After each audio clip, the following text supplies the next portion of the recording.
So now we use our conditioner. I use this one, which is the IR Clinical. Again, we shake, you twist the cap, okay?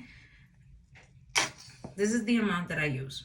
I turn the cap again to close it, and I start with my roots and work my way down. This you can leave it on for about 5 minutes, 5 to 10 minutes. It's good.